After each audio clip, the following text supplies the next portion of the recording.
Madam ఇది వచ్చింది gift గట్ట కదా, మీరు మీషో అంటారే మేడం. స్మార్ట్ వీల్ అనే చెప్పిందంట. క్యాన్సల్ చేసుకోండి.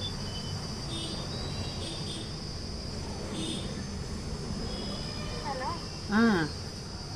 మీషోనే ఉంది కదా ఇక్కడ. చెప్పాను మేడం, ఖర్చు ఉంటే తీసుకోండి, లేదంటే ఎటువంటి ప్రాబ్లం. మీకు మోసం చేస్తే నాకు ఎటువంటి పుణ్యం అనేది రాదు. ఓకేనా? పాపం పుణ్యం తర్వాత అమ్మా, స్నాప్డీల్ అంటున్నావు, ఫ్లిప్కార్ట్ మెసేజ్ చేశారు, నార్మల్ మెసేజ్ వచ్చేమో ఇక్కడ MSLVRP అంటే ఏంటి? అది వెబ్సైట్ నుండి మీకు వస్తుంది అమౌంట్ అనేది RBI నుండి ట్రాన్సాక్షన్ అవుతుంది మీ అకౌంట్లోకి. సరే మీరు ఫస్ట్ మాకు పంపించండి హోల్డింగ్. తర్వాత మా అకౌంట్లో మాకు ట్రాన్సాక్షన్ 50 lakhs వరకు కూడా ఉంది, 50 లక్షల దాకా ఉంది. హోల్డింగ్ ఎక్కడా లేదు. మా బ్యాంక్ వాళ్ళని కూడా కనుక్కున్నాం మేము. హోల్డింగ్ అయితే మీకు ఎక్కడా లేదు. ఈ నెల అయింది, మేము ఎప్పటికప్పుడు అప్డేట్ చేయించుకునేది.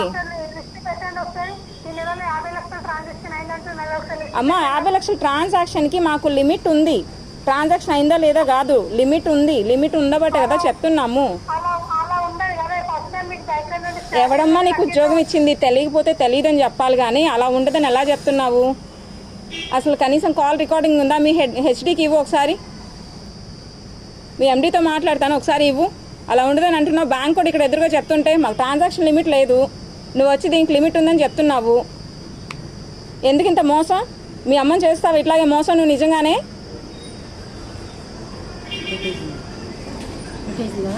అది కొంచెం గట్టిగా మాట్లాడు.